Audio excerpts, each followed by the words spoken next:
and entertainment.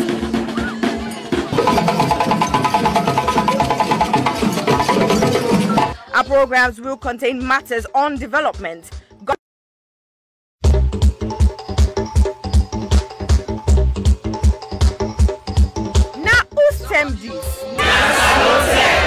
yes, this na time for all Salon people and them party them. Sanitation Media will be bringing you a variety of programs ranging from documentaries to discussions, interviews, news, views, sports, and entertainment.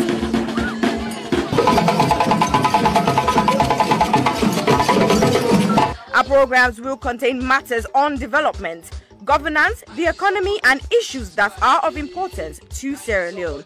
So, no left BNO because we get Bebe program then like Salon discussion, meets the ministers, the president's hour and the Gladi program, Look Me, I Look You. All this they start soon na www.saragemmedia.org. Now who's time these?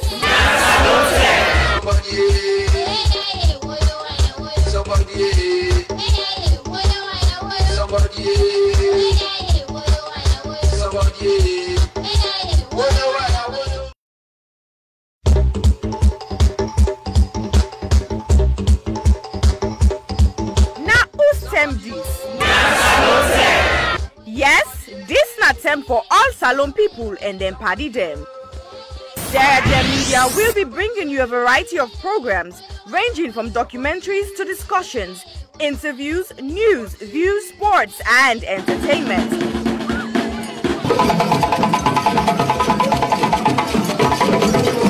Our programs will contain matters on development, governance, the economy, and issues that are of importance to Sierra Leone.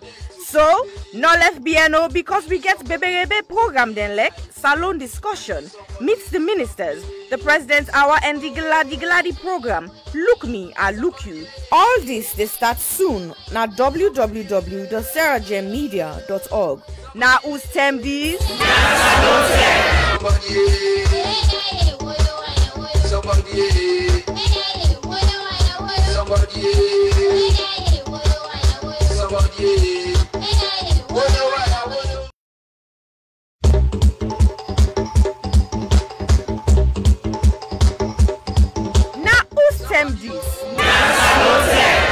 Yes, this na time for all Salon people and them party them.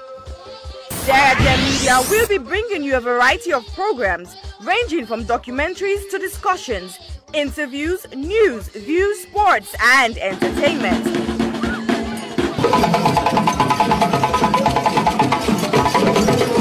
Our programs will contain matters on development, governance, the economy, and issues that are of importance to Sierra Leone. So, no left BNO because we get Bebe program then like Salon discussion, meets the ministers, the president's hour and the Gladi program, Look Me, I Look You. All this they start soon na www.saragemmedia.org. Now who's time these?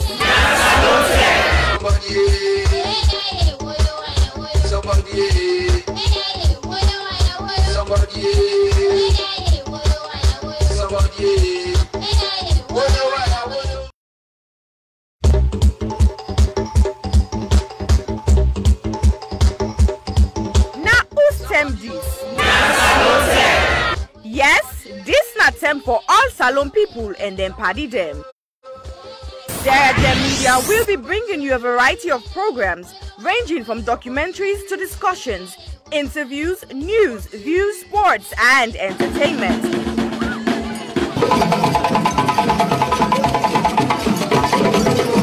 Our programs will contain matters on development, governance, the economy, and issues that are of importance to Sierra Leone. So, no left BNO because we get Bebe program then like Salon discussion, meets the ministers, the president's hour and the Gladi program, Look Me, I Look You. All this they start soon na www.saragemmedia.org. Now who's time these?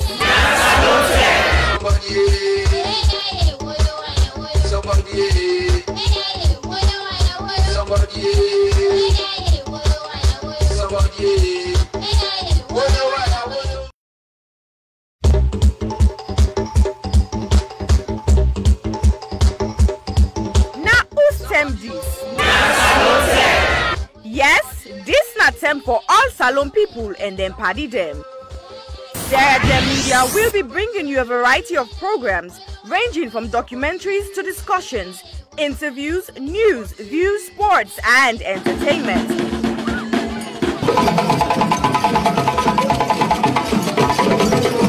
Our programs will contain matters on development, governance, the economy, and issues that are of importance to Sierra Leone. So, no left BNO because we get Bebe program then like Salon discussion, meets the ministers, the president's hour and the Gladi program, Look Me, I Look You. All this they start soon na www.sarahgemmedia.org. Now who's tem these?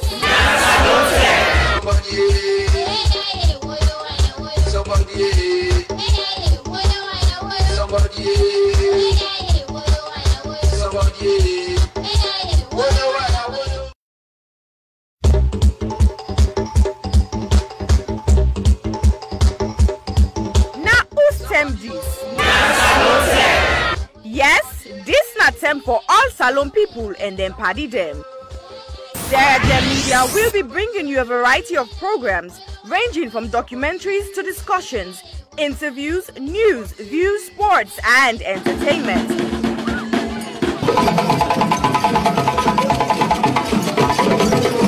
Our programs will contain matters on development, governance, the economy, and issues that are of importance to Sierra Leone. So, no left BNO because we get Bebe program then like Salon discussion, meets the ministers, the president's hour and the Gladi program, Look Me, I Look You. All this they start soon na www.sarahgemmedia.org. Now who's tem these?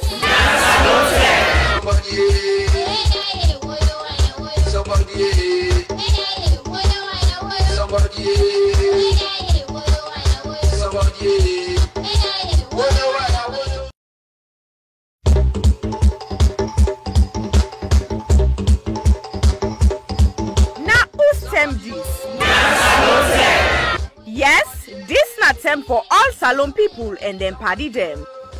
Sanitation Media will be bringing you a variety of programs ranging from documentaries to discussions, interviews, news, views, sports, and entertainment.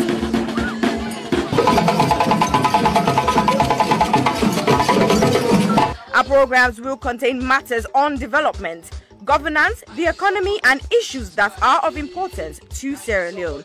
So, no left BNO because we get Bebe program then like Salon discussion, meets the ministers, the president's hour and the Gladi program, Look Me, I Look You. All this they start soon na www.sarahgemmedia.org. Now who's tem these?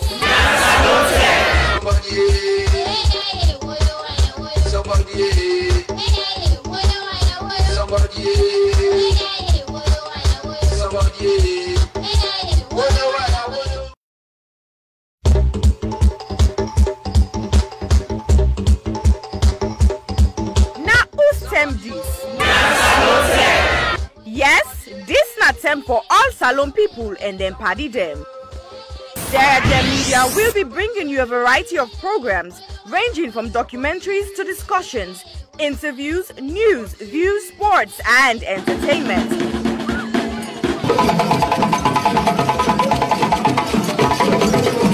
Our programs will contain matters on development, governance, the economy, and issues that are of importance to Sierra Leone.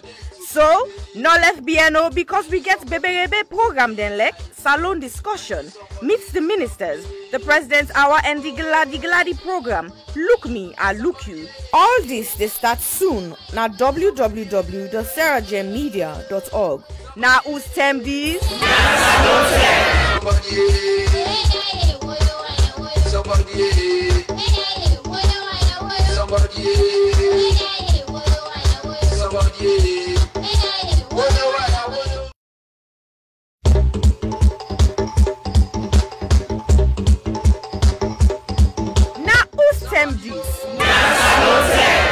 Yes, this not time for all Salon people and them party them. Sanitation Media will be bringing you a variety of programs ranging from documentaries to discussions, interviews, news, views, sports, and entertainment.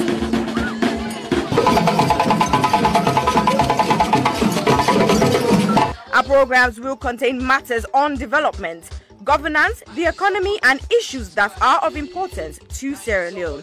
So, no left BNO because we get Beberebe program then like salon discussion, meets the ministers, the president's hour and the Gladi program. Look me, I look you. All this they start soon na www.sarahjemmedia.org.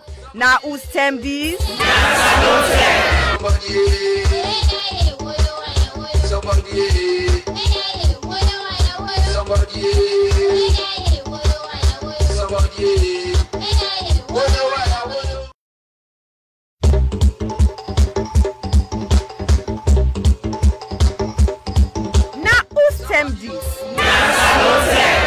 Yes, this not time for all salon people and them party them.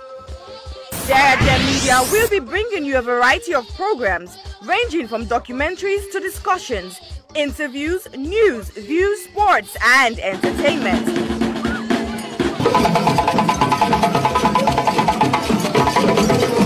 Our programs will contain matters on development, governance, the economy, and issues that are of importance to Sierra Leone.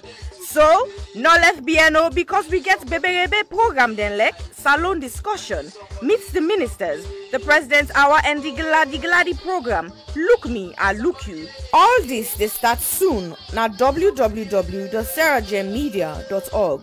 Now who's term these?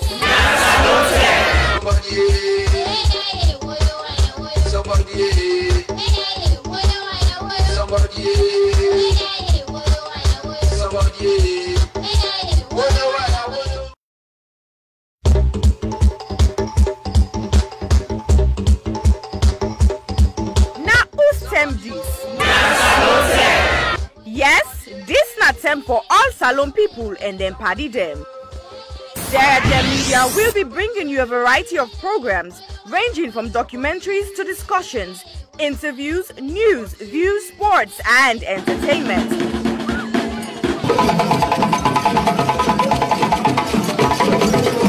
Our programs will contain matters on development, governance, the economy, and issues that are of importance to Sierra Leone. So, no left BNO because we get Beberebe program then like salon discussion, meets the ministers, the president's hour and the Gladi program. Look me, I look you. All this they start soon na www.sarahjemmedia.org. Now who's term these?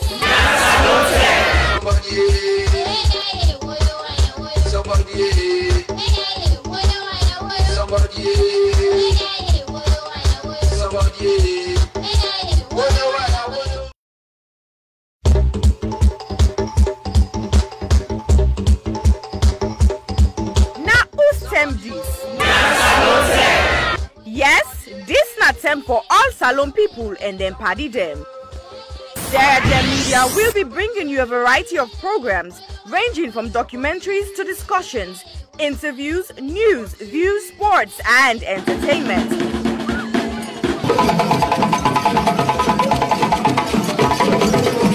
Our programs will contain matters on development, governance, the economy, and issues that are of importance to Sierra Leone. So, no left BNO because we get Beberebe program then like salon discussion, meets the ministers, the president's hour and the Gladi program. Look me, I look you. All this they start soon na www.sarahjemmedia.org.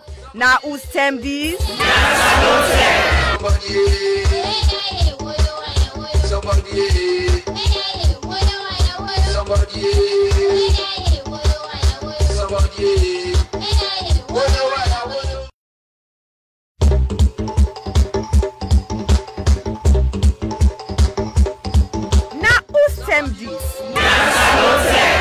Yes, this not time for all salon people and them party them. Sarah Media will be bringing you a variety of programs ranging from documentaries to discussions, interviews, news, views, sports, and entertainment.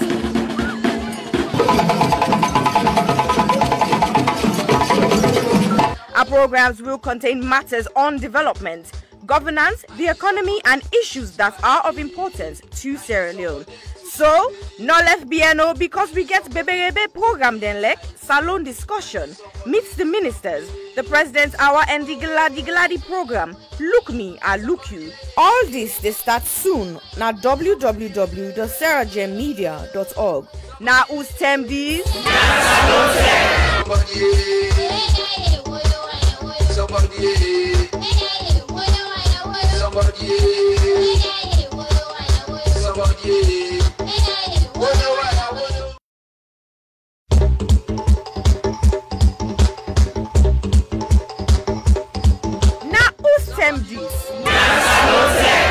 Yes, this not time for all salon people and then party them.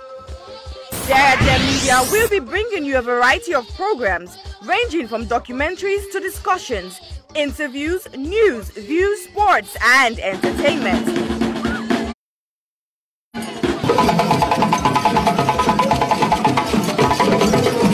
Our programs will contain matters on development, governance, the economy, and issues that are of importance to Sierra Leone.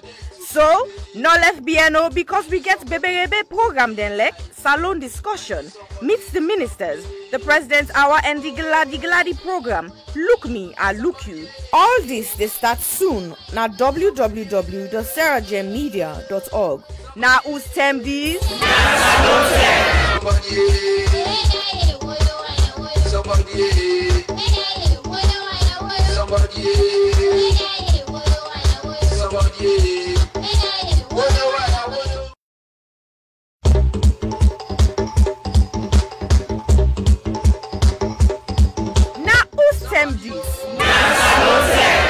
Yes, this not time for all salon people and then party them.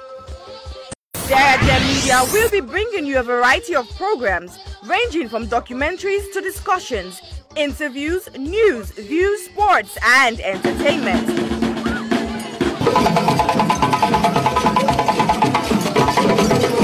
Our programs will contain matters on development, governance, the economy, and issues that are of importance to Sierra Leone. So, no left BNO because we get Bebe program then like salon discussion, meets the ministers, the president's hour and the gladi program. Look me, I look you. All this they start soon na www.sarahjemmedia.org. Now who's term these?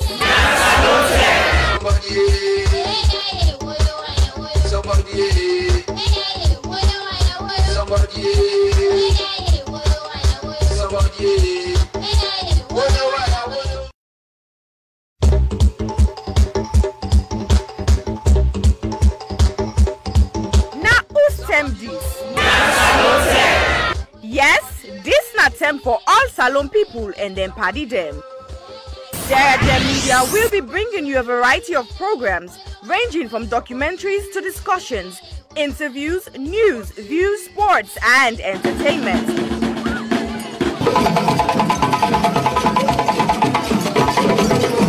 Our programs will contain matters on development, governance, the economy, and issues that are of importance to Sierra Leone. So, no left BNO because we get Bebe program then like salon discussion, meets the ministers, the president's hour and the gladi program. Look me, I look you. All this they start soon na www.sarahjemmedia.org. Now who's term these?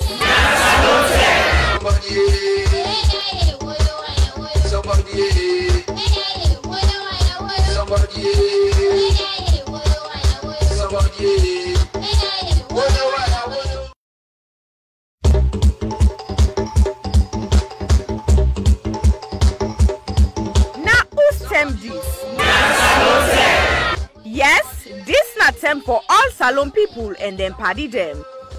Sarah Media will be bringing you a variety of programs ranging from documentaries to discussions, interviews, news, views, sports, and entertainment.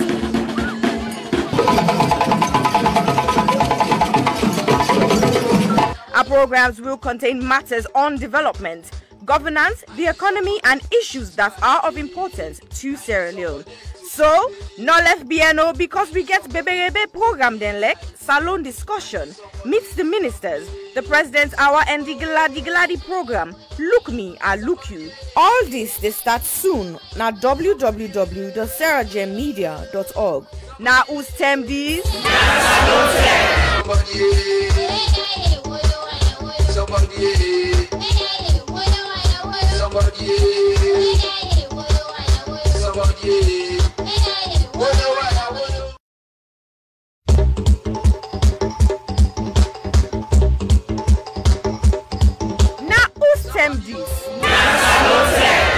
Yes, this na term for all salon people and then party them. Sarah Gem Media will be bringing you a variety of programs ranging from documentaries to discussions, interviews, news, views, sports, and entertainment.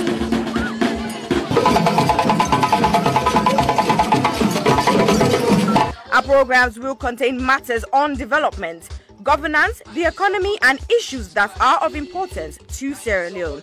So, no left BNO because we get Bebe program then like salon discussion, meet the ministers, the President's Hour and the Gladi program, Look Me, I Look You. All this, they start soon na www.sarahjemmedia.org. Now who's term these?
Hello. Good evening, ladies and gentlemen. We mama, we papa, we brother and sisters them. This is Isis Sisejalo of the Health Show live via Sarah Gem Media. We welcome on today. Today is Thursday, the 18th of February, 2021.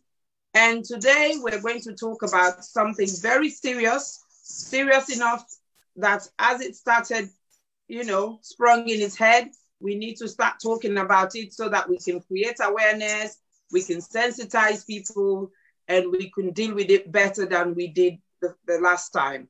So welcome, and please accept our apologies for starting later than we should. It was due to technical difficulties. We've also got our panelists who are both in West Africa, and technology, even with us here in the UK, is a struggle today. So please, we are very, very sorry. Please accept our apologies. So here we go. So a few days ago, the Republic of Guinea, which borders with Sierra Leone and Liberia, reported that they had 7 new cases of Ebola. The infected people had attended a funeral of a nurse in a village that is not too far away from Kailaun, a district that borders with Sierra Leone. About 5 to 6 hours drive from Kailaun. That's where they attended this funeral. And at least 4 people are confirmed dead. And the Guinean authorities say they have all the contacts and they've identified and isolated them. Now, why are we talking about Ebola? We are talking about Ebola because it is a rare but deadly virus that causes fever, body aches, diarrhea, and sometimes bleeding inside and outside of the body. It is a virus that spreads through the body. It damages the immune system and organs. Ultimately, it causes levels of blood clotting cells to drop. This levels then leads to severe and uncontrollable bleeding. So basically, your platelets disappear. And this disease is also known as Ebola hemorrhagic fever, but it is now referred to as the Ebola virus, which we all know. And it kills up to 90% of people who are infected. So that is why we're talking about it today, because we know we've had to deal with it in the past. And it's, like I said, it's popped its head up and we need to have a conversation. You would all remember in 2014, 2016, when we had the major outbreak of Ebola, and it all started again in Guinea, and then to Sierra Leone, and then to Liberia.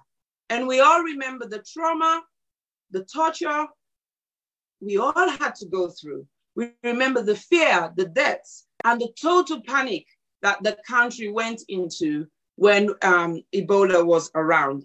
So today we're here to discuss what Sierra Leone is doing and what it needs to do to prevent it spreading again. And if it does spread, we want to know that we are more prepared than the last time to control it. So today we have with us a fine gentleman called Mr. Harold Thomas. He's a specialist in health communication, and he's referred to as a health communication officer, actually, from the Sierra Leone Ministry of Health and Sanitation.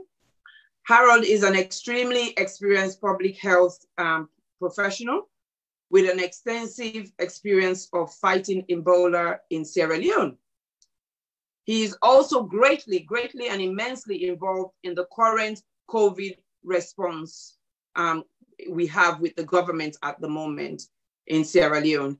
And he has an extensive training and experience in public health across the board, not just for Ebola and COVID, but any other public health relations. And we're lucky to have him here today. Thank you so much, Harold.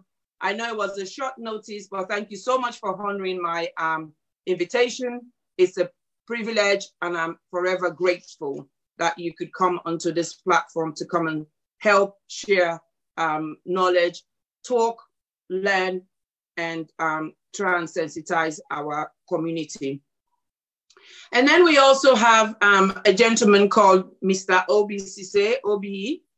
Obi has a vast range of experience dealing with all kinds of risk. I talk this now in Creole. Obi is the scientific Mori man, and so we the call her. So he's basically experiencing all kinds of risk across Africa, and he's been doing this for the last 20 years. And people might be thinking, what is risk? What kind of risk? Okay, so he specializes in economics, politics, terrorism, war, anything that can happen that can cause problems or any issues within a country. And his job is to predict these problems. That is why it's called risk. And he's an analyst. And he then is able to advise whoever needs to be advised to deal with them accordingly, appropriately, and effectively. Obi is currently a country director for the Tony Blair Institute, and he's based in the Gambia, where he leads a team of advisors supporting President Barrow and his administration to deliver for their people. Also, he's a COVID-19 senior advisor, which means he advises and make recommendations which are used as a guide all across 14 countries and presidents in Africa. Both Harold and Obi are therefore very informed commentators that we have today. If we're thinking of experts, we are very blessed to have them here today. But before we start this discussion, I want to highlight something, and I really want to make it clear. And it's very, very important we pay attention to it. This is not a political show. It is not a show about pointing fingers at our government, as in Mama Salon, or and the medical authorities. It is about looking at different ways we can work along the government. We can support them in whatever way we can. It's about helping them to sensitize our communities so that if we do have an outbreak, we are able to manage it accordingly. Because as we all know, no one is perfect. No given country is perfect. And we've seen that during this COVID pandemic that we've had over the last 12 plus months. We've seen world leaders crack down. We've seen economies struggling. We've seen changes in guidelines, and instructions changing by the minute, by the second. So in terms of planning, in terms of resourcing, in terms of responding to such an epidemic, we think Sierra Leone has made its own mistakes, yeah. However, they are not in isolation. The whole world is making mistakes because these are pandemics. They take us by surprise. They are not expected.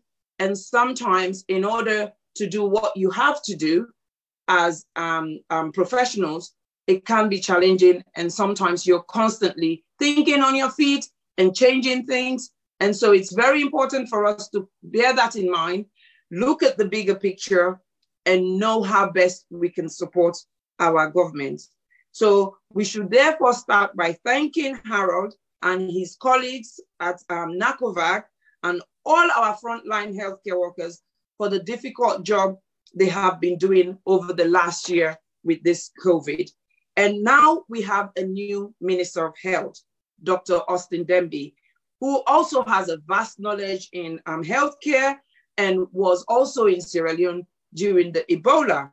And so by God's grace, we should be better prepared this time. So please understand that today, our show, it's about national discussion. It's about what we need to do, what we are doing, what challenges we face, and how we can begin to understand how to support our expats protect our country, because we only have one Mama Salone. So ladies and gentlemen, the reason we have these two gentlemen here today with us is to learn from their vast experience about Ebola, as well as COVID-19, and to be informed of some of the issues and challenges that we face and how best we can move forward. So welcome to the show, gentlemen. Please welcome. So I am going to start with you, Harold, and please bear with us. Can you hear me? Just nod your head if you can hear me. Yeah, okay. So Harold, can you brief us on the current situation regarding Ebola in our neighborhood? And please tell our viewers what has happened so far. Okay, thank you very much. On the 14th of February this year, we got an alert from Guinea, a neighboring country, that there is an outbreak of Ebola virus disease. So we wasted no time. We called an emergency meeting at the Emergency Operations Center.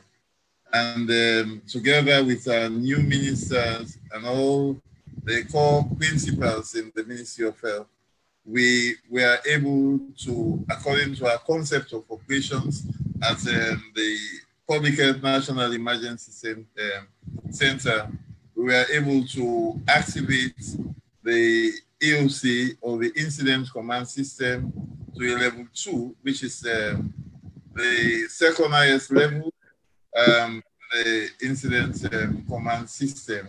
And because we do not have a case in Sierra Leone, we do not have an outbreak, because according to the IDSR, Integrated Disease Surveillance and Response Principle, our threshold for these types of epidemic-prone disease is just one case. But now we do not have an outbreak, but because of the importance the government attaches to such type of occurrence, we decided to activate the youth into a level 2. Immediately, the pillars were immediately activated. We also appointed an incident manager and a deputy incident manager, and we put together the rapid response team. And the next day, they also joined colleagues at the district level to actually work with them. Our primary objective is for us to actually work with Guinea alongside Cote d'Ivoire and Liberia to make sure that this virus or this occurrence does not spill over to any of our country. And also, we would also want to stop or prevent the importation of the virus in Sierra Leone. So active case search or active surveillance is one of our main objective, what we are doing. Mm-hmm. And also engagement with targeted communities.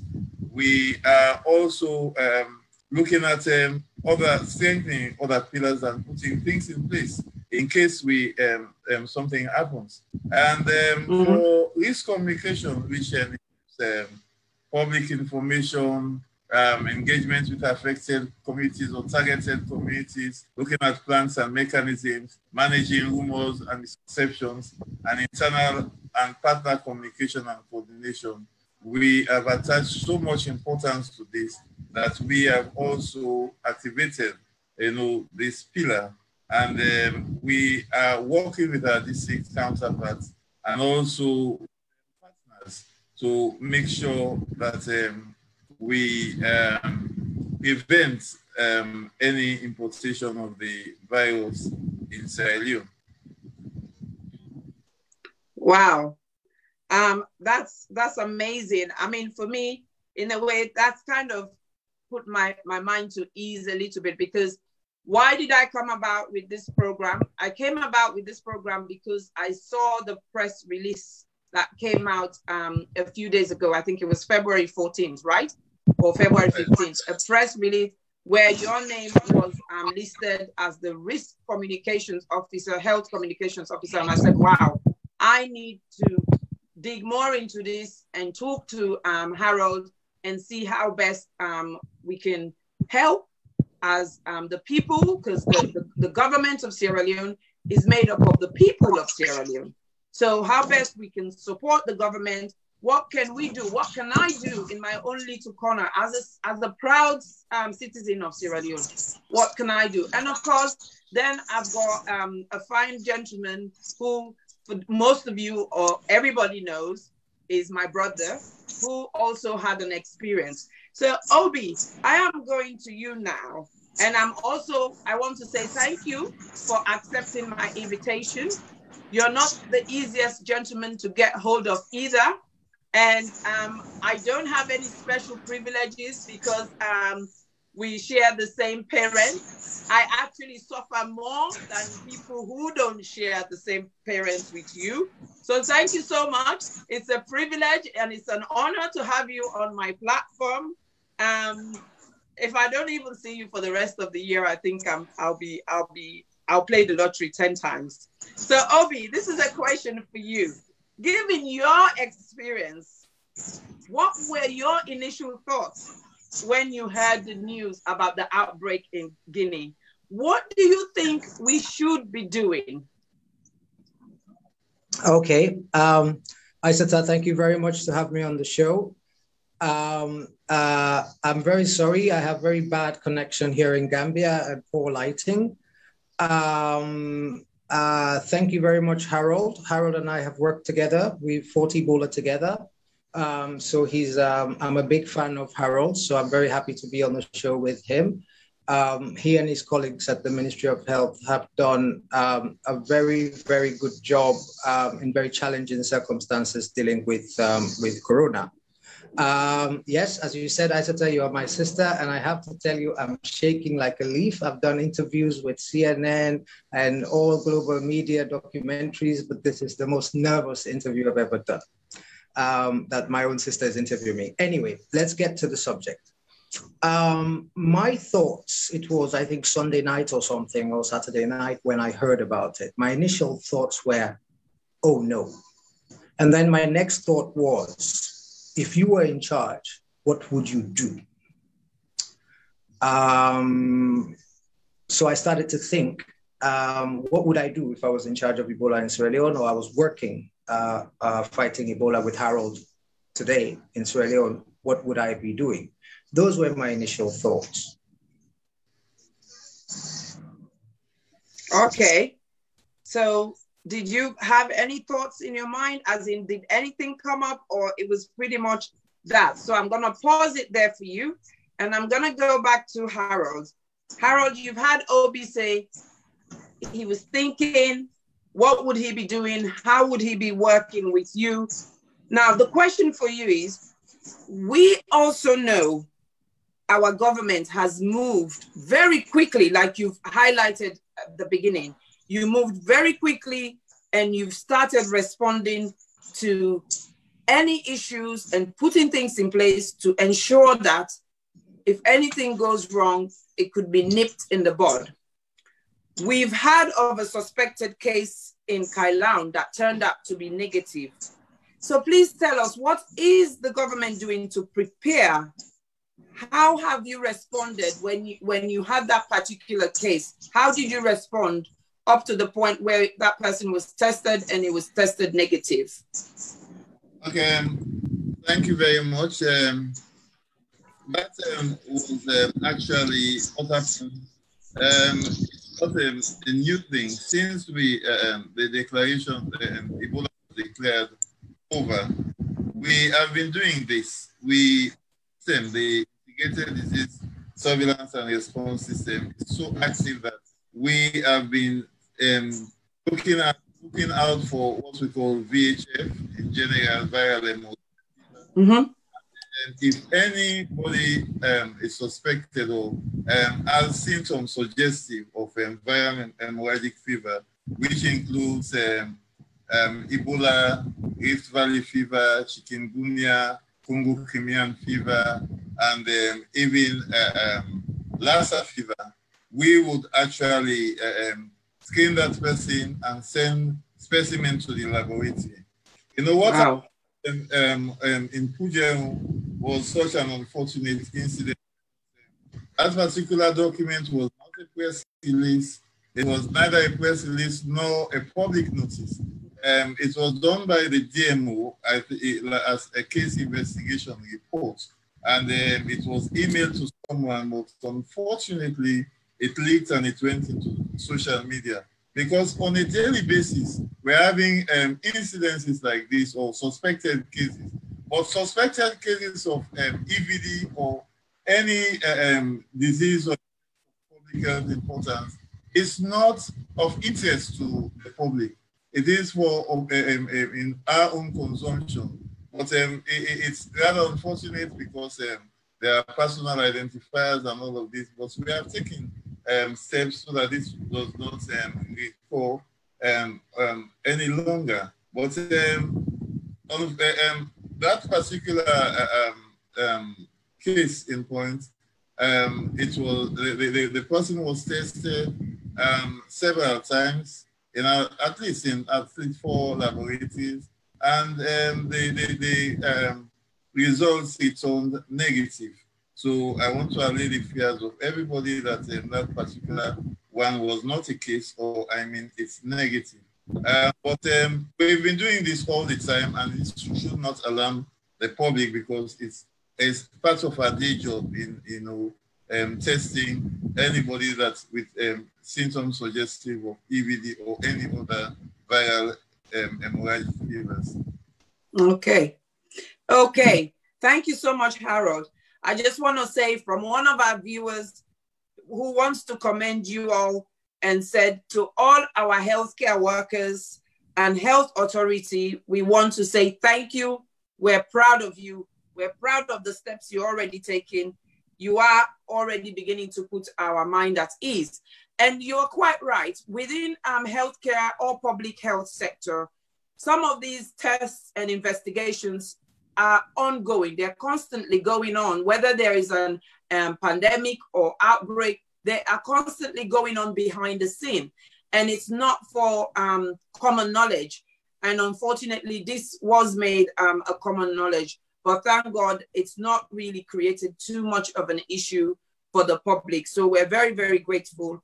Again, hence, we are doing such program to try and put people's mind at ease and to feel a bit more confident and assured that actually our government is very, very actively involved in managing any of these issues that might be coming up. So Obi, how do you feel about the steps Harold has outlined so far? What are your thoughts?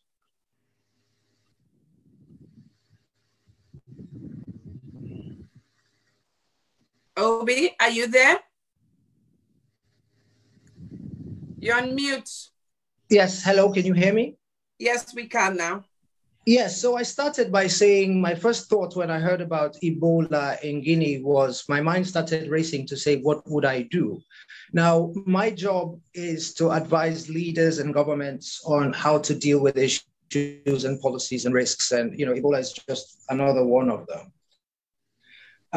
And let me first start by saying, I am not an Ebola expert. I have experience because I fought Ebola. I don't come from a medical background. I don't know more about Ebola than Harold and his colleagues at the Ministry of Health and Sanitation. So let's be very clear about that. So my contributions will come from knowledge I've gained by working with them and learning from them fighting Ebola. But to me, if somebody said to me, what would you advise the president in Liberia or Sierra Leone facing Ebola in a neighboring country, what would you ask them to do? I have a 5-point recommendation. The first one is that I would immediately activate and stand up our response structure. Now, in Sierra Leone, we already have NACOVAC, which is fighting Corona. We would have to consider the advantages and disadvantages of asking NACOVAC to also fight Ebola whilst it's fighting Corona. We also have to recognize that trying to create a parallel structure, a new structure like we had NERC, just to fight Ebola whilst Harold and his colleagues are fighting Corona, will cause confusion and duplication because you're using the same nurses, the same ambulances, the same resources. Therefore, if we're going to fight Ebola from NACOVAC, then it means that we need to immediately reorganize reporting lines to make sure that authority, responsibility, and accountability are very, very clear. I would also recommend that we ensure that it is totally free of politics. Whoever is fighting Ebola is the boss of Ebola, and they speak for the president. No minister, no permanent secretary, no other person in the country crosses them. They have the final word, and when they say something, it goes back to the president. This is very important for operational effectiveness. You can't have the boss saying one thing and somebody else saying, oh, I'm a minister, I will say something else. This is not about politics. The other thing in that first point that you need to do is to start to lay down what sorts of information we need, how we're going to collect it, how we're going to analyze it, what we're going to report to the president and other senior decision makers for the response. But also for the people fighting Harold, who are fighting on the front, what information do they need and at what time, whatever. The second thing I would do is to do a real-time audit of our response capabilities. What do I mean by that? What do we need to fight Ebola on a small scale and on a big scale? Let's know what we have and where it is. Let's know what we don't have. And let's start running around to find what we are lacking. I would also be running drills. In addition, as Harold said, the government has moved very quickly. They've already sent rapid response teams, but I will be running drills around the country to make sure that my responders are practicing so that if we pray not, but if it comes, they will know exactly what they need to do and they don't find out when the problem starts. The third thing I would do, which Harold and their team are already doing, is I would aggressively step up my surveillance, which means that I want disease surveillance officers, epidemiologists working around the borders of Liberia and Sierra Leone. But I won't stop there. I will create a buffer zone that starts several miles inside Sierra Leone before the border, and then several miles inside Guinea and Liberia. It's not a military buffer zone. It's an intelligence sharing buffer zone. Communities and chiefs on both sides of the border are meeting, they're exchanging information about who's infected, where this person are they missing a contact, and X, Y, Z, so that we all have awareness. The fourth thing I would do is I would quickly start to sensitize the public. Now, in the case of Sierra Leone, Guinea, and Liberia, this should be easier than elsewhere because we have experience, and so our people know. But still, we need to start those community meetings. We need to start those Timini, Mende, local language radio programs around the border areas. We need to have the village chiefs. We need to be speaking to people and letting them understand what the virus is, how it infects, how do you prevent yourself getting infected, how do you pass it on, what you should do if you think someone has it. And the fifth and perhaps most important thing is I would be recommending to a leader that you are decisive. Listen to your experts. Once you have decided what you're going to do, be deliberate and be aggressive. Don't think that anything is too drastic to do now.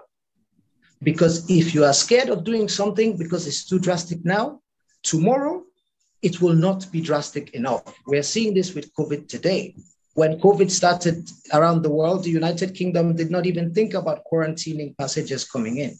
They didn't even think about asking them to have negative COVID tests. They thought it was too drastic. Now they're trying to do that, but it's too late.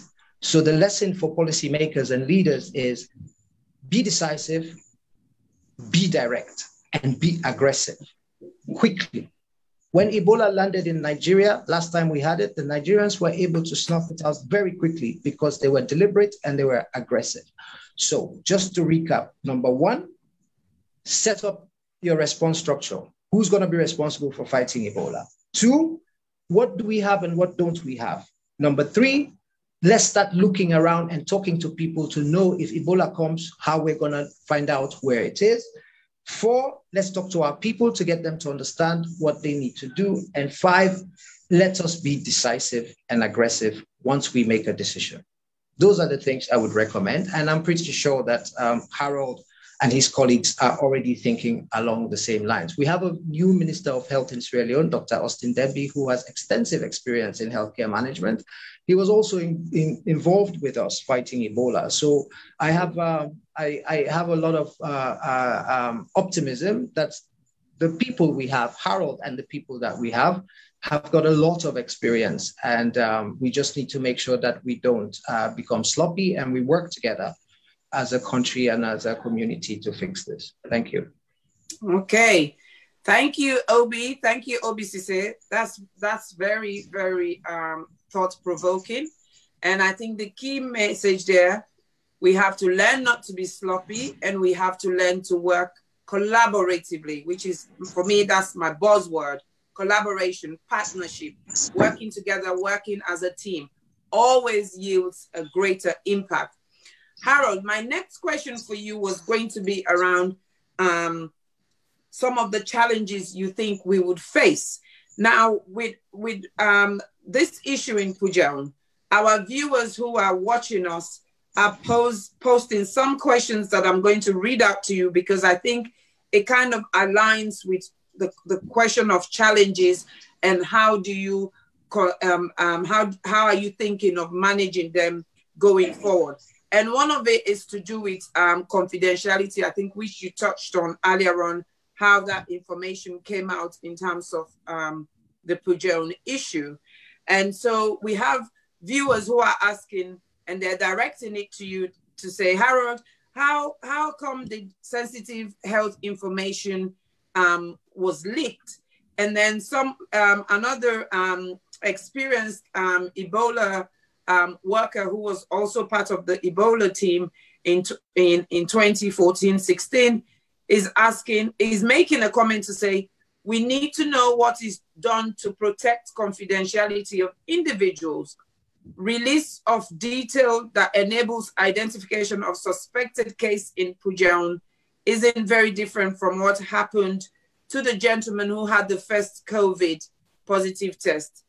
We need people to be confident they can report themselves to the authorities if they think they have been infected without fearing their identity or clues, or there's going to be clues of who they are in terms of their identity.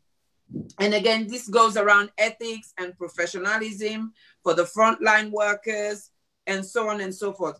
So Harold, these are some of the challenges that we're faced with, and these are challenges we're faced with across the globe. This is not an isolated issue in Sierra Leone. How do you plan, or as a ministry, what are some of the things you're thinking about in terms of dealing with some of these challenges that you might face or you are already facing when it comes to private information and confidentiality? Thank you very much. Before I answer to your question, I want to thank my brother Obi very much. What he was saying sounds like music to my ears. And we will take it up those things, and some of them we have started doing it. We know a lot, but we do not know everything. So we are open to those advice from any other person. This will be very, very useful to us. Now, coming back to what your question, this challenge is not peculiar to Sierra Leone. It's happening all over. For us, confidentiality is our mainstay. We all in confidence whatever information is given to us, and we use sound judgment in sharing those information. But this, as I said, is one of those unfortunate incidences that have occurred, and we have taken, steps to make sure that it does not occur any longer. And we have done investigation on this, and those that are responsible will be actually able to start disciplinary measures. You could recall when we were doing a live simulation exercise some time ago, I think a year or two ago, and even the press release that we actually labeled exercise, which was meant, for just that simulation exercise, was leaked, and it caused a lot of problems, both nationally and internationally. These are some of the issues that we are faced with, and these are very unfortunate incidences. But we, as I said, this is not what we actually expect. But as it has happened, we will make sure that this does not occur, because this is not actually the first time. But I want to also appeal to the public, because we have been sending out press releases. We have been sending out public notices, and our public notices, press release, both in the Ministry of Health or at NACOVAC, they have unique features that, as soon as you see them, you know that these ones are authentic.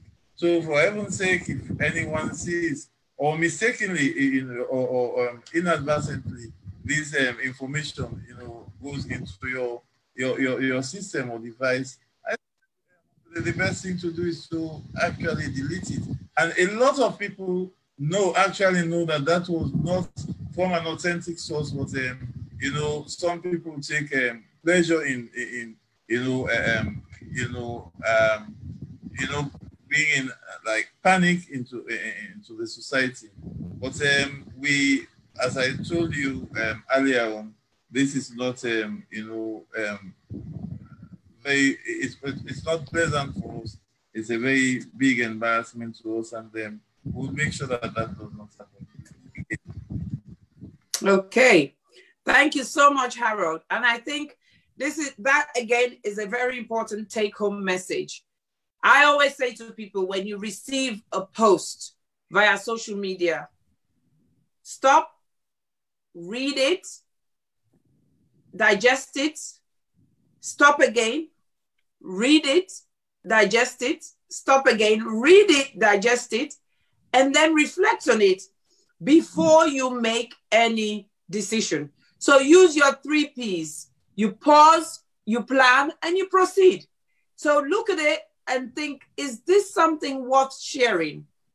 Is it relevant? Is it authentic?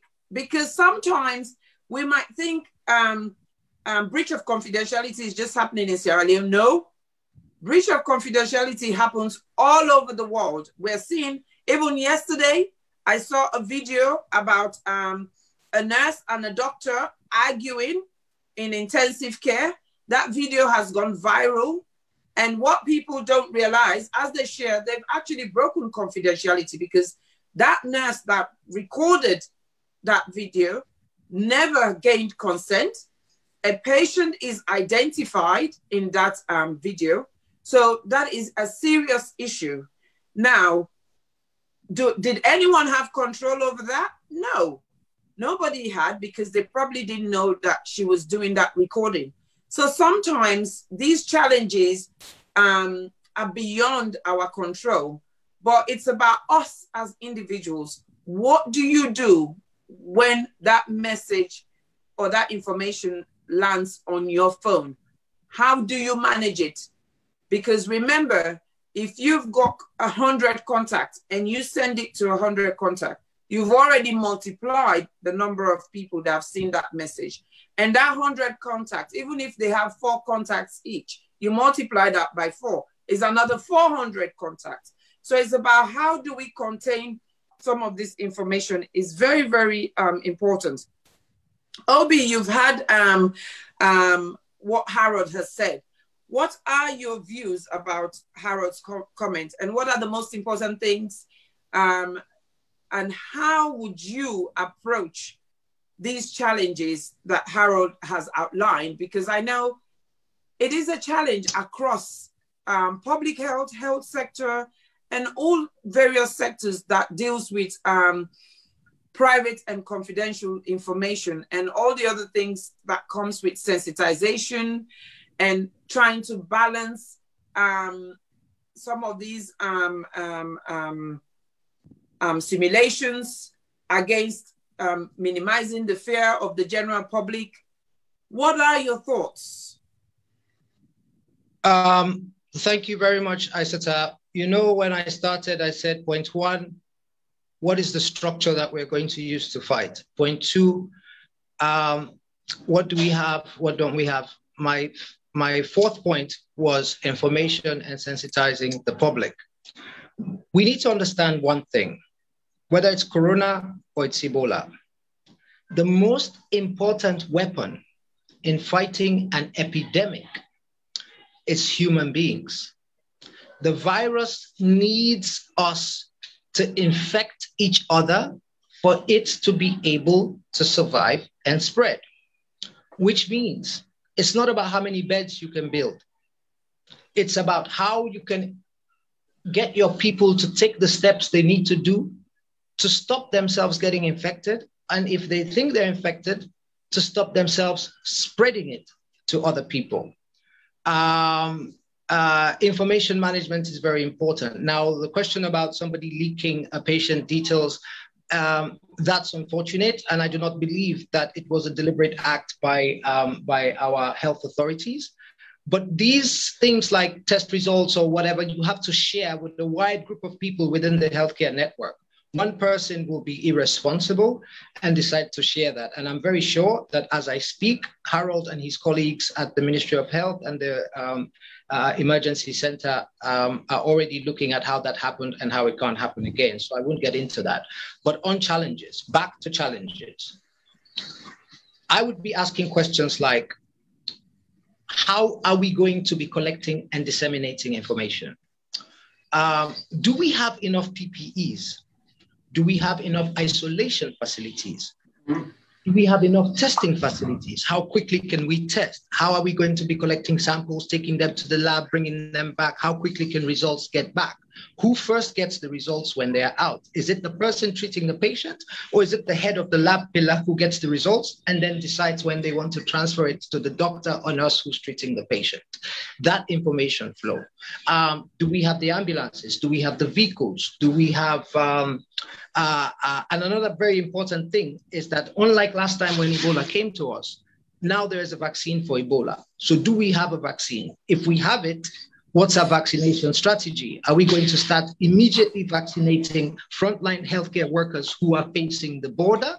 Do we have a strategy for how we do ring vaccine? For example, if one person is positive, we vaccinate all of their contacts and the contacts of those contacts. Those sorts of questions. So I'm saying we have to talk about our operational requirements. We have to talk about our input requirements, that is the resources, the staff, the people, the PPEs, the fuel, the bikes, these nitty-gritty things that people don't think about when they just say, hey, Ebola don't go, we'll not get sample, hey, we'll not get surveillance officer. How will you get surveillance officer yanda? Well, you get for paying allowance, you get for send and day, you get for gear and phone, the place get for get water. These are operational issues. I would be asking those questions now. I would also be asking questions around quality of output. When we want sample for be returned, now within 24 hours, now within 48 hours, now within this, we get the capacity for deliver that. If we not get them, what do we need for get them? So to me, in terms of challenges, it's, people being sloppy with information is not so much a bother for me in the sense that can be fixed very easily. It's more about, do we have the human, physical, and logistical capacity to respond to the virus as we should? Now, in Sierra Leone, let me be clear. We have the best and most experienced doctors and nurses fighting Ebola anywhere in the world due to our experience.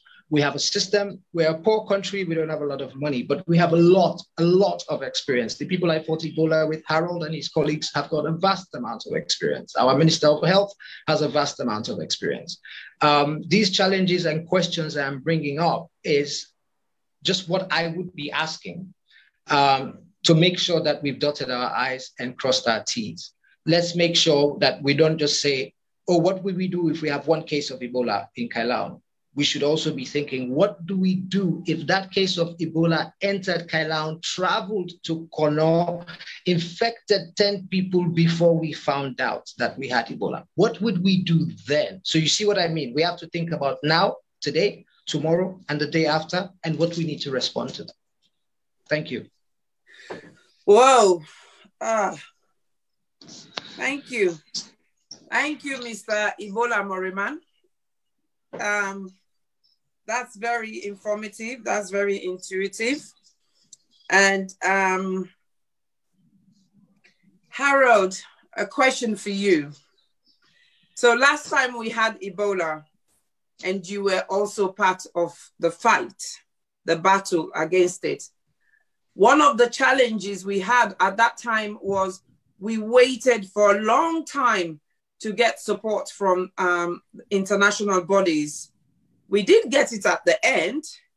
And this time around, how much support are you getting from the international partners on the ground in Sierra Leone, considering you've already activated things like active surveillance, you've set up a response unit? How much support are you getting internationally? Thank you very much. The Ministry of Health, the government, and also partners, we are all in this together. And since this thing, the activation of the EOC, we've been together with partners. The first thing that the Minister of Health asked us to do is to put plans together. And we've done that. And we've done our plans. We look at the immediate needs, the medium term, and the long term needs.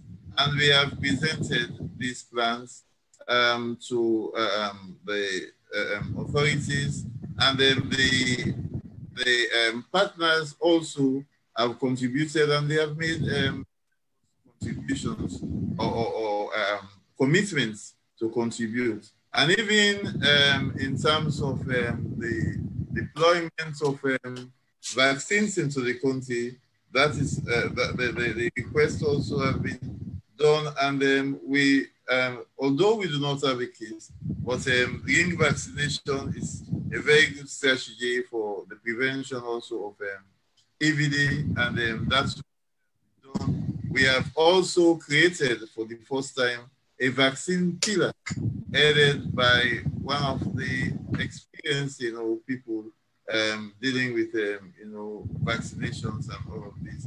So we have taken into consideration all of this.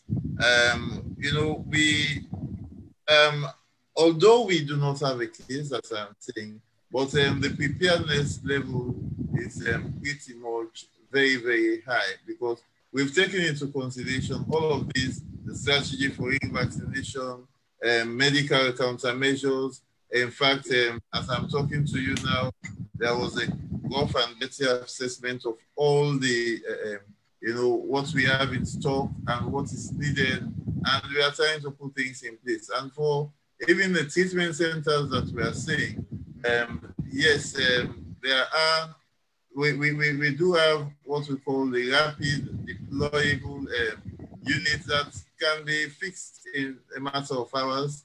And we have done several simulation exercises to actually assemble, this and use it for assimilation exercises. And also, we have also put in place, or we have also earmarked certain areas that we will be using as treatment center. Although we do not, we are not anticipating any case, because in case it happens, then we'll be able to get these things in time. Because we have learned a lot of experience, even for the corona, outbreak. And we'll be drawing on this experience to make sure that some of these gaps are actually covered during this period of time. So it's very, very fortunate for us that we have ample time in doing this. So using that opportunity of putting together very good preparedness strategy. Okay, thank you. Thank you so much, Harold. I just wanted to add something to regarding the vaccine, because I know at the moment we're talking about pandemics, we're talking about outbreaks, we're talking about the future, what it holds, and how we will manage these outbreaks when it comes to viral infections. And one of the answers is vaccine. Now, there's been a bone of contention with the vaccine to do with COVID. There's a lot of conspiracy theory about, it's just been set up too soon, it's available too soon. There's this issue with it, it connects to the 5G and so on and so forth. So much going on. But interestingly, we don't hear that about the Ebola vaccine, which has also just come about not so long ago.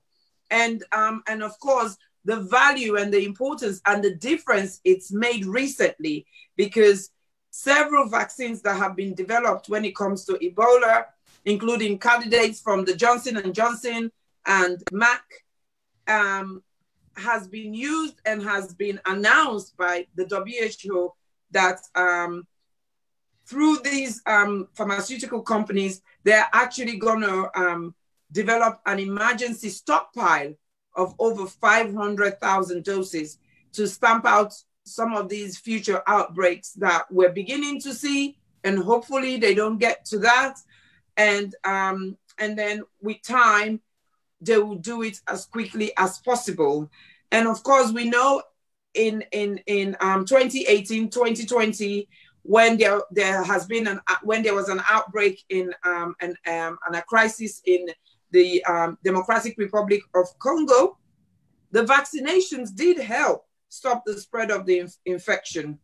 And though the Ebola has had an average case fatality of 50%, according to WHO, the spread through contact with bodily fluids was really, really minimized.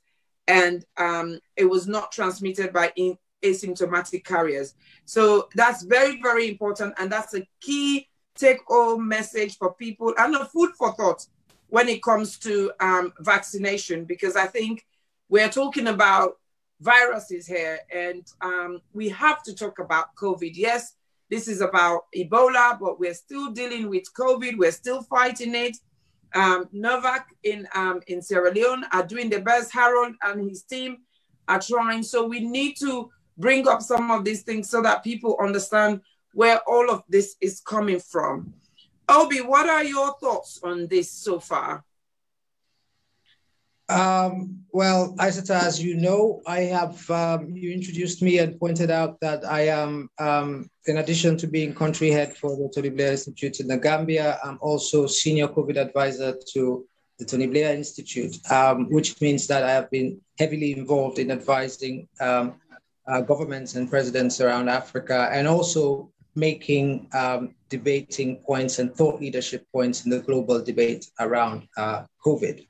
A few months ago, even before the vaccines were discovered, when they were searching for the vaccines, my colleagues and I sat and thought, when the vaccines come, how are countries going to deliver it? We wrote a paper called COVID-19, a Vaccination Plan for Africa, where we started to give some high-level strategic advice to governments of what they should have been doing 3 months ago to prepare themselves for when the vaccine is around. And one of the key issues there is, again, back to the public.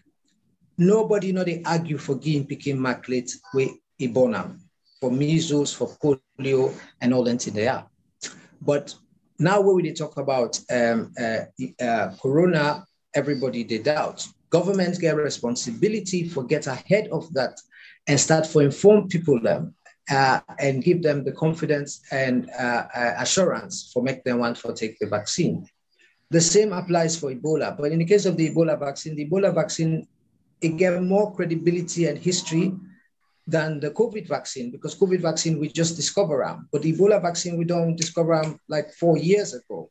So it's already been used. It was used successfully in Congo and elsewhere. So we just need to make sure, say, we talk to people and for make them understand. Listen, the most important thing about fighting a virus, now people them.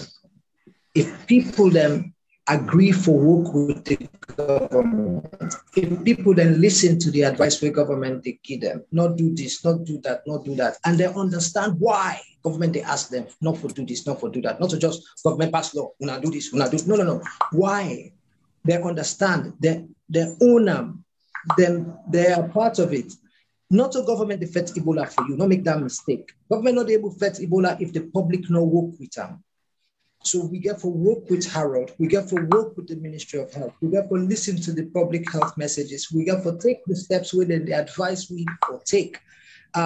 Because at the end of the day, now your mama, now your sister, now your auntie, now your granny, now you go die if Ebola enter now your host. So this is not about government, it's about us. Government cannot do it by itself, we have to work with government. So this business about information, vaccines, and all of this, we as people, we Salomon, we don't become so informed now, thankfully, because of social media. Everything we have in our salon now would spread on our social media, but at the same time, we spread a lot of lies and misinformation. And that's a challenge with Harold and they face and then get for face as we go through with this. Do ya a big? Where we come for fight Ebola or Corona, it's not about whether you're not SFPP, it's not about whether you're not EPC, it's not about whether you're not RUF, it's not about whether you're not NGC. No grab, go put something when a misinformation, deliberate misinformation, because you think, say, you try for undermine the government, not to the government you they do, now your family you they do. Not try for make Harold in work difficult.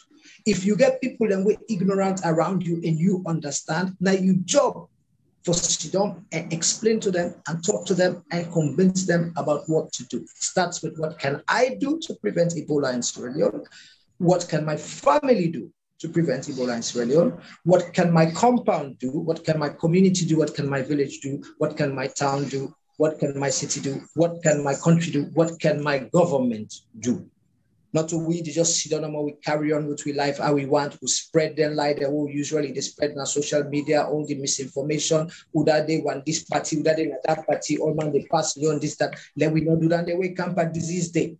Wake up at disease, wait time reach for die, they don't care which party you belong to day. So who that they want the way they involve in politics and all that thing that they let them drop out. May we all join hands together. Make we take the steps who we need for take as human beings there as a community. Make we support we government and we healthcare authorities them for do it in we need for do for help them for make them do it in they're able for do for make we end or prevent Ebola for spread in our country. That I mean big message. The most important aspect of a viral epidemic is the behavior of people. It's not how much PPE you have, it's not how many beds you have. It's the behavior of people, and the behavior of people depends on what people believe, and what people believe depends on what information they have, and whether they believe that information depends on where it comes from and who gives it to them. Do ya meet people there? Harold and colleague then they work so hard. If we want to let them succeed, we need to support them. This is a national security threat. Thank you. Oh, thank you, Mr. Sise. Although you kind of, that was going to be, what do you leave us with? But I think you've already been one step ahead of us. So that is good. Thank you. Thank you so much for sensitizing. Thank you so much for drawing attention and highlighting some of the issues, some of the challenges. And thank you so much for the partnership. I think it's very important for us to understand this cohesion, partnership, collaboration, togetherness, teamwork is very, very important at times like this. And individual responsibility. We as a people, what is our responsibility? And these are common themes that are coming out when you hear from Harold, when you hear from Obi, when you hear from any other healthcare professional who is currently in as a viewer in the chat line, talking and making comments. These are some of the challenges they are talking about. Our responsibility as a people is very, very important. Juma, do you get anything for Ramot today? Let you know, say I don't abandon you today. No, you get no, any small Ramot? Because before I ask Harold one final question and then we try and come to a close. Yeah, thank you so much, Isata and the team. And I see OBB1 for interject. I don't know if you want for possibly wait. I'll ask possibly one question, then you'll just use that. Thank you both for being steps ahead, because we know for wait.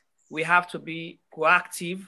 Then say if snake miss you, then you see the rope and for jump one time. So that's what we should be doing. Ebola is not new in Sierra Leone or other parts, but we experience them and we pay dearly for them because possibly we still been defined with Putin. But now, thank God, we get the expertise. We get people and way by experience, they're able for know, okay, yeah, now this we've been do right. Now this we've been do better. So they're in a better position now for make sure say they help for, tap them, let come, or if it can, we're able for contain them quick.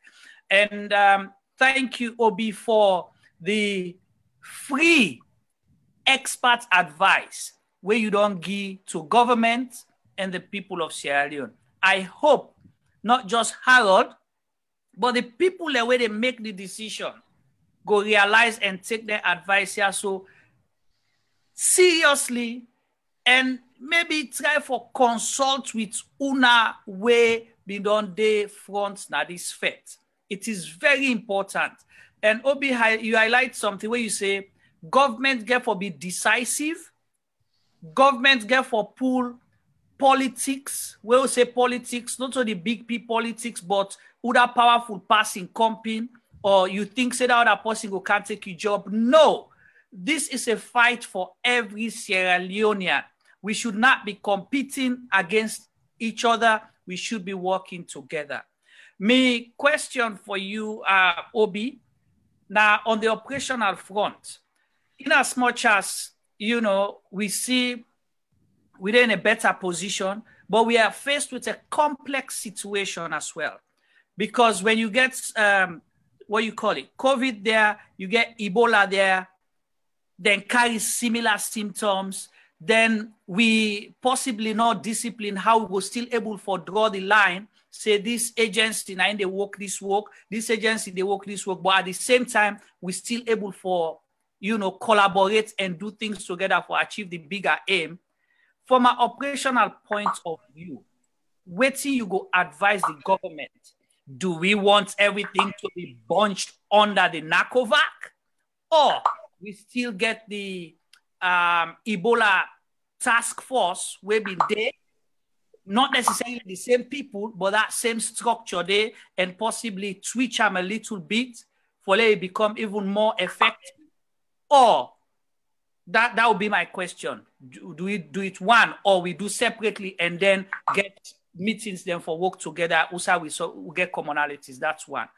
Harold, on the same front, on the informational part, again, there's a complex situation because we get the COVID. How we were able to make sure, say, we take this opportunity, we ramp up the sensitization, both Ebola sensitization and COVID sensitization together, for let people able to understand and they see, you know, now the last village, because now they start, for example, Ebola starts, now Kailan we say come off from camp inside, then border crossing then they. So how we were able to make sure, say, we take advantage and, you know, at least be more sophisticated with our information, but in the simplest form.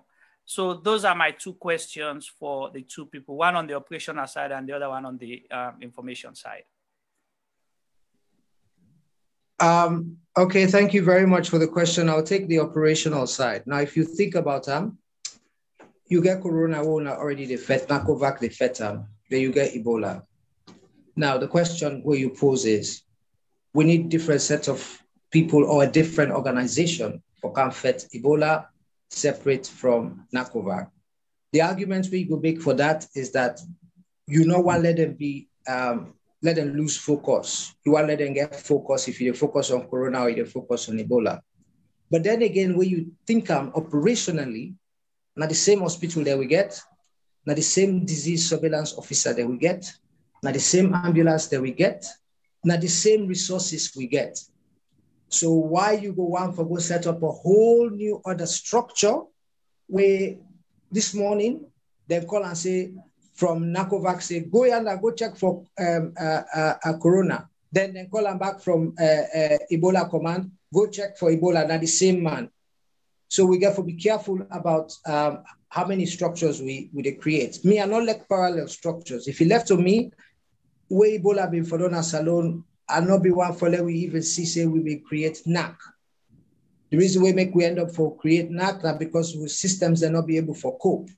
Ideally, with Ministry of Health, for don't just deal with them. So I really not like for let you create new structure where you get a competent authority when I in job that. Now, one great Ministry of Health we get that already they can manage Corona. Your advice will be avoid for try for create new thing. Use the structures and the people that way you get, but reorganize them so that they understand what's in our mission. Now you defeat two enemies at the same battlefield. The same battleground, you get two enemies there, Ebola and Corona. So that means say NACOVAC cannot continue to operate as it only operate where they fight one enemy. So then thing they will be discussed based on resourcing, based on command and control structures and all of this. But you get to understand that on the one hand, you able, if you get two different sets of structures, they're able to focus. But on the other hand, it can create duplication and confusion because they use the same resources. My advice would be, let we try for see what we're able to do for reorientate the way we NACOVAC stand for making also able to fit both Ebola and Corona. The important thing is that, again, back to my point, authority, responsibility, accountability get for be clear. The person when I get the final word, they get the final word. Uda they receive command from Uda, they receive command from Uda. If person receive command for say, let we do this now, Then he spent another 30 minutes, they argue. Then they say, I mean, they give command. Then they say, I mean, they give command. Meanwhile, they lost time. So operational effectiveness and efficiency, we need for work on. My advice would be let we sit down and say, right, we know NACOVAC. NACOVAC is it come out of the Public Health Emergency Operations Center where we get Cochrane, where that the result of waiting we learn Ebola. Now we set down the up for Ministry of Health and they get experts then they are big. Let we use the experts that we get. Let we empower them, but let we force them for explain to we how they go able for keep one year by this, 1 year by that day at the same time. That would be my recommendation, that we start to look at what we need to do with NACOVAC to allow it to fight two things. I really now want for let we see we'll start for say we create NAC again. Perhaps it didn't get out of control, but we hope we'll get there. And not let we create parallel structures and not be like the fact that we create NAC or we get Ministry of Health. We do and because we not we get option. But my own first preference is work with the structures where we get, the people that we will get, strengthen them, empower them, resource them for make them able to do the job. So no, I'm not going to advise government for go begin set up NAC today for fight Ebola. Pass if things change, then we'll go change our mind. But for now, I'm not going to advise that we get Ministry of Health, they don't learn from Ebola, then they can fight COVID, then they do a good job, make we lean into them, make we support them, make we empower them for do the job. Let us not start for go begin create new thing then like a NAC and all of that. And also show that that's a wise thing to do. All right. Thank you. Over to you, Mr. Tebos. Thank you very much for Yuma's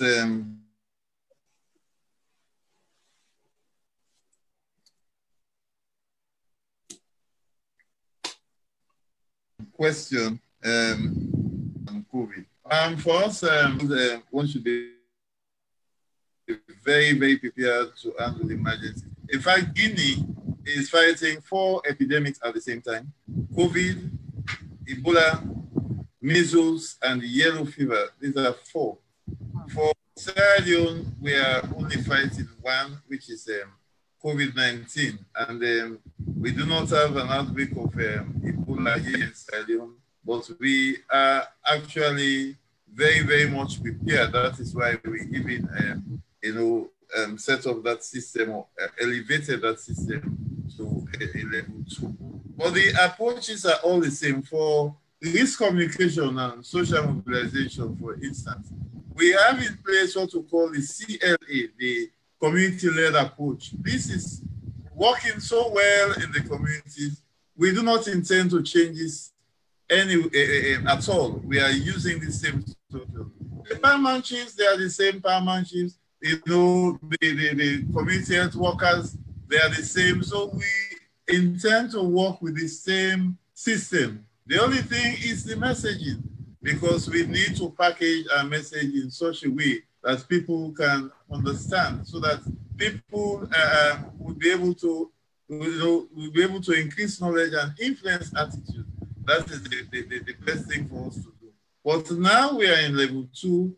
Maybe we are not, we don't want to be in level 3. But if that time comes, it will be a different story altogether. But that is why Ministry of Health is in control now, because this level, stipulates that the Ministry of Health can, well, ably manage it at this point.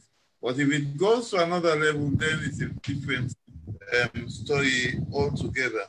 But the systems, as you have said, they are the same. We are working with the same communities. We are using the same approaches and all. And actually make sure that we continue in this. And OBCC, I want to commend you as I'm talking to you. Surprisingly, my daughter in Canada is following on Facebook, and she has sent some, messages actually. She's very impressed with the advice that you are giving. She said, good, lot of valuable points, and I hope people are listening and actually learning from this. And she personally, texts to say who is OBCC, and I have explained that you have been one of the people that fought Ebola you know, you have the experience and all of this. So he's actually very appreciative of your advice. So that's for you, Obi. Keep up the good job. We're all in it together. Okay. Thank you so much, Harold. This has been very, very, very, very informative. It's been amazing, thought-provoking. Before I round up, I just want to ask both of you a question. I don't know if Obi is still with us. I know his internet was playing up. The question for you first, Harold, in terms of what would be your parting comments to the government and the people of Sierra Leone? What would be, I know Obi has said a lot about the people, advising them, making, you know, emphasizing, putting the emphasis on the fact that the most important weapon is us, the people, the human beings, because a virus needs a host in order for it to be transmitted. So that is a big, big thing. But generally, what would be your parting comments in all of this to the government and the people of Sierra Leone? Harold first. Okay, thank you very much. What you said, the virus needs a host. You know, it just reminds me of the disease triangle, or the science of causation, wherein you have the host, you have the agent, and you have the environment. And if we want to interrupt this transmission, it would be one of my parting shots that now there's a virus in Guinea. What if we make sure that we do not give a suitable environment, then nothing happens. So that is it. For government, maybe I cannot advise on this because I'm part of it. In my normal job, I am health education program manager in the Ministry of Health. So what I'm doing now, even if I'm not in NACOVAC or in this response, it's my day job, it's what the government is paying me for. So I would do it with, with all my might and all what it takes to do it. But my advice would be to the people of Sierra Leone that we are all in this together, and we would want maximum cooperation from people, so that people would adhere to our messages, our advices, so that what we are saying to people is for people to listen to what we are saying, because we want to increase knowledge on what is happening here and also influence attitude. Like in the COVID-19, the knowledge is very, very high. Even when it all started a few months, it was like 97%. But the problem is the attitudes, the practice, and the risk perception is actually low. The way people perceive risk in Sierra Leone is very, very low. We don't want anybody to take this with levity because it's serious. In fact, Ebola does not play at all. It has started in Guinea, and we have seen the death toll, the case fatality, meaning people dying that have died of the disease. Looking at the number of people that are infected, it's way too high. So we don't want people to, be spreading fake news around, or to even, deceiving on suspecting people to say that this is not true, and all of this. These are the comments that people make, which would not augur well for us in Sierra Leone. Until everyone is safe, no one is considered safe. So I want to urge my fellow Sierra Leoneans and so on, all those who live in Sierra Leone, that this is very serious, and we should make sure that we do not allow the virus to come into Sierra Leone, and we should do all that we can in even supporting Guinea, and to give vital information to people. Communities, as I said earlier, we know a lot of things, but we do not know everything. So we rely on the community, because much as we are looking at expert knowledge as that of my brother Obi, but we are also looking at lay perspective, we put together so that we get a fine balance, and that will help us in fighting diseases, conditions, and events of public health importance. So I want to thank everybody very much, and I urge everyone to continue to stay safe. Thank you, Harold. Over to you, Obi. Okay, Marcus starts with the government. I already don't give me recommendations, so I will just summarize them very quickly. Your rapid response, make sure say you able to see Ebola if he enter, you able to fend them, you able to contain them, you able to isolate them, you able to fix them. We'll do that now. Some of all the things that we done, they talk about with surveillance, with information, with all of that. Secondly, if he sleep will come on your hand, what you will do, you get facilities for contain, for test people, PPE, supplies, vaccine, blah, blah, blah, all of that. Thirdly, do ya, Papa government. Let we not do politics for fed virus. Not talk say you they put person in charge because not party person. Put the best person in charge. And make sure say you not allow you NACOVAC where they fed you Corona and they fed you Ebola, forget politics inside there.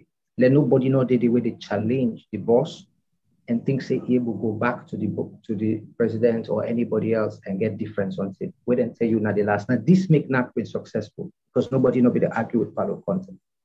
Now to the people and also for the government, finally for the government as well, be honest with people. Who side we get challenged? Explain to people and say we get challenged. If we make mistake, if we mess up, tell the people and say we mess up now. Yeah. Now this make we mess up. Now this side now they will fail will lead to this mess up. And now this will they do for fix them. If you do that, then they trust you always. To the people of Sierra Leone, una no sit down, wait say government they can solve this problem for una. I know they're in Sierra Leone, but they follow what's in happen in Sierra Leone. And I know say right now in our country, a lot of politics they go on in terms of pro-government, anti-government, blah, blah, blah. You where they watch me today, the fellow Sierra Leonean, know this. When time reach for die, the angel know they ask you which party you belong. The government where we get today, but the government where we self-pick, not to dictatorship we get to. Now we vote for this government. And this government, they in charge of Ebola and Corona. You as the public, which is your part, what you do for prevent and contain Corona or Ebola. Do you a big? Una let we know they spread some Monday way they against government. It go write some lie things said on our Facebook, now social media, WhatsApp, it begins spread. Me not join no party, I know they have APC, SLPP or any party, no one they join party in my life. But I see people and they do that kind of thing there, either because they elect government or they're against government. And the biggest danger we'll get, especially what we go on in our country now. Let we pack all that day. Waiting on my responsibility as a citizen and what are able to do for support Harold, support me Ministry of Health, support me government for make we stop this threat and contain them. So do you have me people then? The first responsibility, not to government, the first responsibility that we as individuals make we do what we're supposed to do. Anybody where they watch this program, you receive fake message or message as I said to say earlier, when a hysterical message, that we not come out officially from the government or the Ministry of Health. Not spread that message there. Not transfer that message there. Not allow people to spread rumor and misinformation and all of this. If you're there against government, fine. Do you anti-government business where election can you vote for who that you vote for? But I beg, do you me people make hello? Hello? We can hear you. We can hear you, Obi. Okay, so do you have my last message to the people of Sierra Leone? This now we problem, not a government problem, now we all problem. We need for support with government and make sure say we support with health authorities for make we get this over. We will not allow the politics guy inside this. Do you have a big? We will not allow people away now pro-government, anti-government for spread. No, now healthcare professionals now we need to listen to right now. Harold them, party them, company them, colleague them where they can work day and night in the Ministry of Health. We nurse them, we doctor them, we healthcare worker them, we surveillance officer them. Now that we for the listen to now. A big do ya make we play with part as citizens because if we not do nothing, not the way government able to do for protect we if we not cooperate. So let we cooperate as a one country, as a one nation, and support we authorities, them we healthcare authorities, and we ministry make we fetch this. That's my advice. Let we not spread bad rumor. Let we talk to people that we're illiterate, we don't know, let we educate them, we were educated. This is a national security threat. We know what will be non come up on 2014 to 2015. Make we not go there again. So it's on us. But we as Sierra Leoneans, we are strong. We have been through all kinds of trouble, war, you name it, we have been through, and we have always come through. I have confidence that the country that I come from called Sierra Leone, the people that I worked with in the Ministry of Health and healthcare workers around the country, I'm confident. We don't get money, but we get the expertise and we get the character for deal with this. And I'm sure that we will not let each other down. Me, no days alone. The little experience I get, it's always available to Harold. I always keep in touch with people in Anakovac. So anything one know, it's always at their disposal. And obviously, me a patriotic Sierra Leonean. So no matter what else is going on, the first thing now we country and we responsibility to them. And me personally, that's how I see it. That's my role. And I hope that every Sierra Leonean will see it in the same way. Thank you. Okay, thank you. Thank you. Thank you so much, gentlemen. So just to close, I just want to take this opportunity to say thank you to both of you once more. Una, thank you, thank you, thank you. This is what we call patriotism. This is what we call a duty, an obligation to our country. This is what we call love for our country and support in whichever shape and form we do it. As you now know, I'm also a health professional, actually not just as a cancer specialist or palliative care, but also has qualifications in public health. So my job as a citizen of Sierra Leone, a proud citizen of Sierra Leone, is to bring some of these important topics to you all so that we can talk about them, so that we can thought-provoke, and so that we can learn, and so that we can share the right information, because I think we all know knowledge is power. Why are we talking about Ebola today? Some people would say, oh, we don't forget about Corona and Ebola, because recently, Ebola don't hasten head again. It don't hasten head, so we never, like they can say, never fall not a jump fire. So if we never don't begin experience Ebola, we self begin for think, we self need for begin think say, waiting go on if you reach Winaya. We don't ready. You don't, then he said, keep stick there, you don't want in case you never don't craze. So this is what we're doing. This is what the Western world calls preparedness. We don't have Ebola right now, but it's in our neighboring country. So we're already thinking on our feet and making sure we're doing what we're supposed to be doing. If we're not, we're putting things in place. We're putting our ducks in a row. We're lining them up so that if anything happens, we go do what we got to do. And as the waitman say, we nip it in the bud. So before it become an outbreak, we actually deal with it and make sure say we put on our one corner. So what are some of the things that the Ministry of Health and Sanitation is already doing? Straight away, as this happened, they've set up an active surveillance response unit. They're already thinking about treatment centers that can be put together very quickly. They're looking at equipment, PPEs that are already in place because of COVID, but they're making sure that they've got enough stock. They're looking at information and sensitization, how to best sensitize the public without creating unnecessary fear. They're using the community-led approach. using the local paramount chiefs, using the village heads, using the CMOs and CHOs and so on and so forth, using the local community, the neighborhood, the market woman, the businesswoman, the palm wine tapper, the driver, and so on and so forth, making sure we spread that information so that everybody know what's in the go on, and remind people, because like we said earlier on, we know what happened to we when Ebola came in 2014-15. We know the trauma where we go through. We know the torture where we experience. And we remember the fear and the number of deaths and total panic where we all get.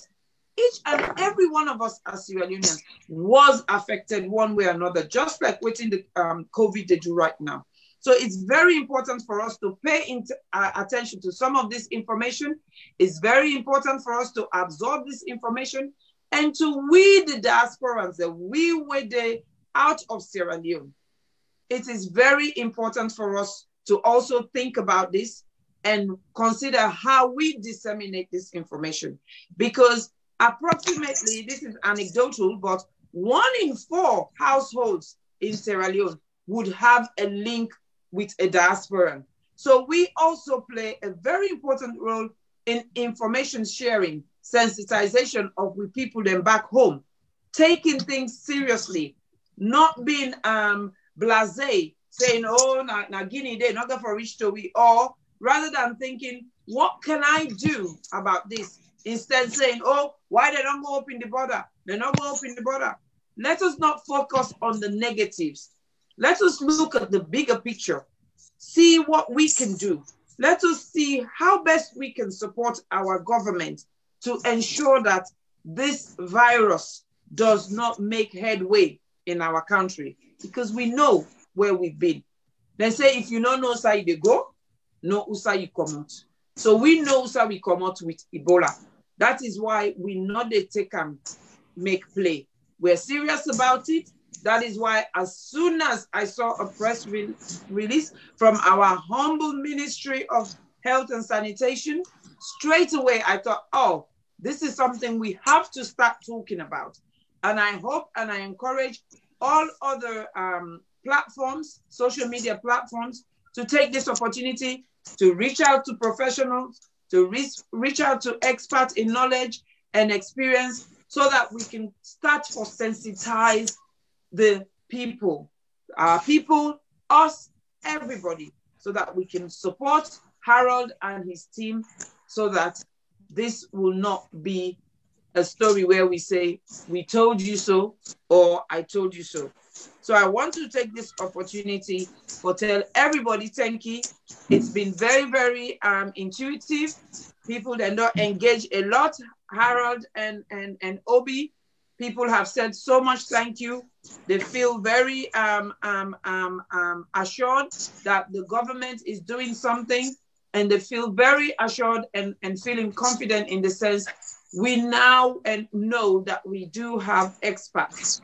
We know where the government is already thinking, is already trying to be one step ahead of this virus in case it pops its head up. So I appreciate you all. I know it was a short notice, but I feel very, very honored, truly honored to be honest. And I want to thank our viewers for engaging, for their amazing comments, and all positive. And like we say, this is not about politics. This is not about blame culture. This is not about who is right and who is wrong. This is about our country working together, putting aside all our differences. When it comes to health, we always have to remember that we put our country first. We put the people first, and then we make sure we work together as a team, you know. And I would assure you, Harold and the Ministry of Health, whatever you see fit possible, whichever way I can continue to support and engage our community, please feel free never to hesitate to reach out to me. I will be of service. It will be an honor. And be rest assured, I will be on your case to be texting you and checking on you and making sure if there's anything we can do from a distance or anywhere else, we will do it with honor and pleasure. So una thank you, me people them. We tell una thank you. We pray and ask una for continue, for protecting ourselves, be vigilant, stay safe, follow the guidelines, stop spreading conspiracy theories and negative information. Read, as I said, use your 3 Ps when you get an information. You pause, you plan, and then you proceed. That way you know you're sharing the right information. Always check authenticity. It's very, very important. We love you all. Have a very blessed weekend. And for we Christians, where they observe Lent, we know the Lent season started yesterday. Yesterday was Ash Wednesday. We want to say we're wishing you well during this Lent. Whatever it is you're fasting for, you're praying for, you're asking God for, we hope you include our country, Mama Salon, in that as well, in your prayers. And next week, we would let you know, the health show will let you know what will be on. But on March 13th, which will be a Saturday, would be the 3rd Annual Cancer Conference. For those of you who've attended before, you know it's usually held in a venue, but due to the COVID pandemic, this year it's gonna be virtual. And we're gonna talk about cancer in general. We're gonna talk about hot topics around breast cancer, prostate cancer, screening, the role of your GP, and welfare benefits, mental health issues, diet, all in relation to cancer. So please, please save the date. The flyer is going around. And of course, last but not the least, most of you know, most of you are aware, but again, March 13, I would launch formally my fundraising for the Ward 2 Cancer Project in Connaught Hospital. Most of you know last year, I adopted Ward 2 at Connaught. Ward 2 is the female surgical ward that hosts a lot of cancer patients, not just for surgery, but for chemotherapy, as well as palliative care. So my aim and goal is to fundraise so that I can get enough funds to refurbish that ward, make it fit for purpose, as well as create a chemo day unit using the side room that they have for patients who only need to come in as outpatients to have their chemotherapy treatment and go back home. And also continuously educate and support the nurses that work on that ward so that they would feel good, they'll feel better, so retention is improved and the patients have a good, dignified and respectable experience during such challenging time. So we tell Una thank you once more. We appreciate Una. Thank you, Papa Harold. I appreciate you so much. I can't stop saying thank you I was so anxious. I thought, oh my God, is he gonna have time? Because I know you're very busy right now. You're very, very busy, extremely busy. And so I appreciate you. And that goes for my gentleman, Mr. Obi Sise. Thank you as well. You actually surprised me. I just asked you once and you said yes. So again, I appreciate you and I expect your knowledge and expertise. So bye-bye to reviewers. And remember, your health is wealth and knowledge is power. So stay safe. Let's control the viruses and let us all hope for a better future. One love for our Mama Salon. Thank you and have a blessed weekend.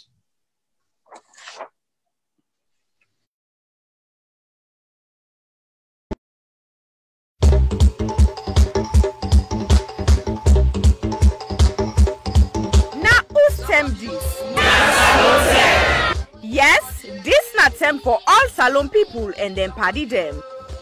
Sarah Media will be bringing you a variety of programs ranging from documentaries to discussions, interviews, news, views, sports, and entertainment.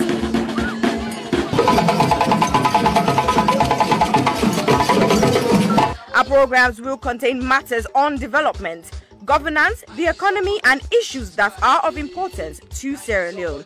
So, no left BNO because we get Bebe program then like salon discussion, meets the ministers, the president's hour and the Gladi program. Look me, I look you. All this they start soon na www.sarahjemmedia.org. Now who's tem these?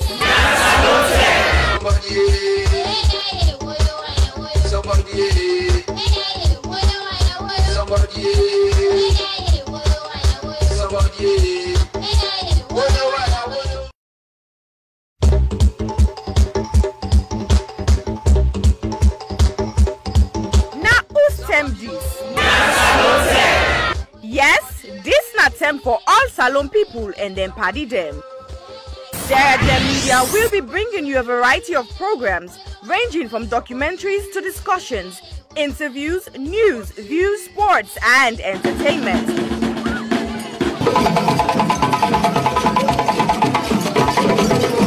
Our programs will contain matters on development, governance, the economy, and issues that are of importance to Sierra Leone.